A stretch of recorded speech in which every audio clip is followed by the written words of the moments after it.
For Christians who mark time according to the liturgical schedule, today marks Reign of Christ Sunday, which is sort of like our Christian New Year's Eve celebration. It's the last Sunday before we move into a new year for the church, beginning with the first Sunday of Advent next week. It's fitting then to end our year proclaiming the reign of Christ with all the exuberance and enthusiasm expressed at our December 31st celebrations. But if this is a celebration, a New Year's Eve celebration no less, why this gospel? Here, at the end of the 25th chapter of Matthew's Gospel, in a series of parables about what the kingdom of heaven is like, Jesus describes what it will look like when he comes again, what it will look like when he comes in glory. Now, hearing about this on an important day in the church year makes good sense to me. It reminds us what we're waiting for. Only we're met also with separation and judgment and hunger and sickness, accursed and eternal punishment, and this makes us squirm in our seats. Jesus clearly depicts the nations, that is to say, everyone, gathered before him as he sits on the throne of his glory, where some will be blessed and inherit the kingdom, and others will be accursed and sent away from the king. To those at his right hand, those who are blessed by God the Father, who are to inherit the kingdom, Christ the King, Jesus, says, "For I was hungry, and you gave me food. I was thirsty, and you gave me something to drink. I was a stranger, and you welcomed me. I was naked, and you gave me clothing. I was sick, and you took care of me. I was in prison, and you visited me." To those at his left hand, those who are accursed and sent to a place apart from him, Christ the King, Jesus says, "For I was hungry, and you gave me no food. I was thirsty, and you gave me nothing to drink. I was a stranger, and you did not welcome me. Naked, you did not give me clothing. Sick and in prison, and you did not visit me." For a parable, Jesus is being pretty straightforward. There's something profoundly crucial to kingdom living that's enmeshed with feeding the hungry, giving drink to the thirsty, welcoming the stranger, clothing the naked, caring for the sick, and visiting with those who are imprisoned. Now, I suspect that if I went around and polled folks about the importance of these things, most, if not all, would agree that they're all rather important. Some might struggle a little bit more with one or the other, but generally speaking, this is all good stuff for us to do. In fact, we have ministries devoted to doing all this good stuff: feeding, sheltering, visiting, ministries that Jesus is holding up as vital. But there's more here.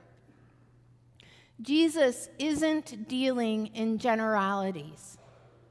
He isn't talking about the way we group people into this or that socioeconomic class, creating a group of them who we support. The feeding, sheltering, and visiting ministries that Jesus shows us as vital are acutely particular. So particular, in fact, that it's in seeing and serving and loving a person, caring for one's needs, acknowledging one's humanity, that we meet Jesus. Truly, I tell you, just as you did it to one of the least of these, you did it to me. Thing is, in the scenario that Jesus unfolds for us, neither those at his left or right recognized Jesus in the least of these. It was a surprise to those on his right that they had met Jesus in the feeding, sheltering, visiting that they did. And you can almost hear those on his left saying, "Why didn't you just tell us it was you? Then we would have done things differently."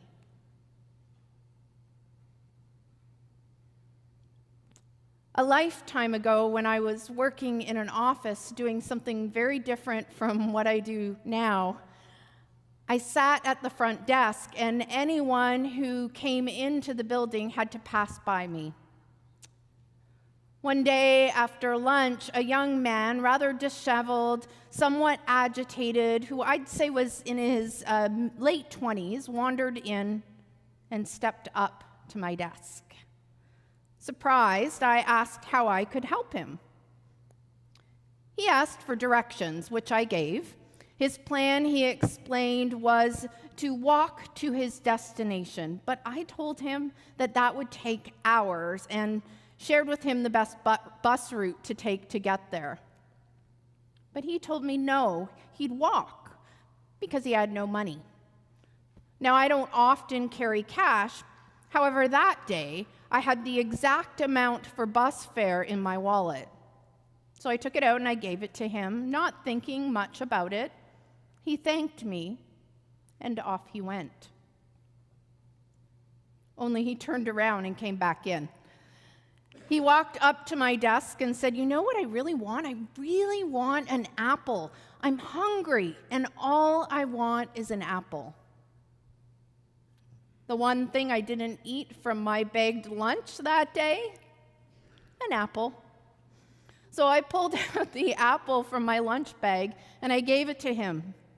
He thanked me and off he went. Only he turned around and came back in. And this third time, he walked up to my desk, didn't ask for anything. He stood there, he looked at me, he smiled, and he said, "God bless you." And off he went. I don't know for sure if I was meeting Jesus that day, but it sure seemed like it. This parable from Matthew jumped into my mind immediately after the young man left for the third time. And in many ways, this experience is what showed me that living faith happens every single day. That it's something, not something that we store up all week and only live out on Sundays, something that we only live out within the walls of our church buildings. Might we hear Jesus saying to us, "Yes, I am with you in your worship and in your Bible studies, in your committees, your programs and ministries. But don't miss me out there. Don't miss me in the stranger to care for, to love, because you're going to find me there too." Now, of course, this isn't always as straightforward as someone walking up to you and asking for exactly what you already have. It becomes much more challenging when it costs us. When giving means we'll feel the pinch. When we're called to care for the one who has hurt us. And when welcoming the stranger means that we in turn ourselves will be othered. And yet, we are called to live with the eyes of our hearts wide open, being vulnerable and engaging with those around us, whatever scenario we find ourselves in, and responding to the expressed and implied needs we see and sense, keenly aware of those who are most often overlooked, pushed aside, and othered. So let's make a Christian New Year's resolution of sorts.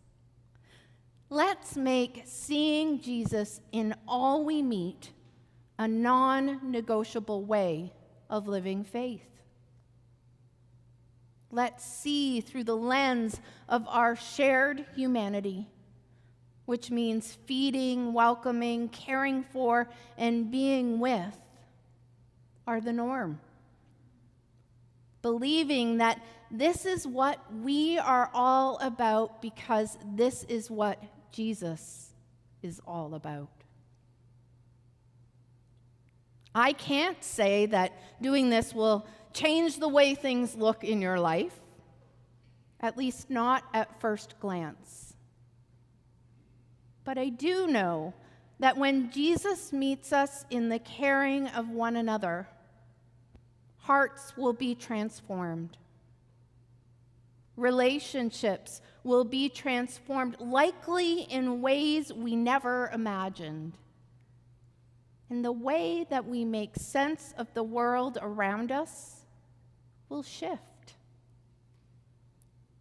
It will shift as the light of the kingdom of heaven illuminates our way. And that, my friends, is something to celebrate.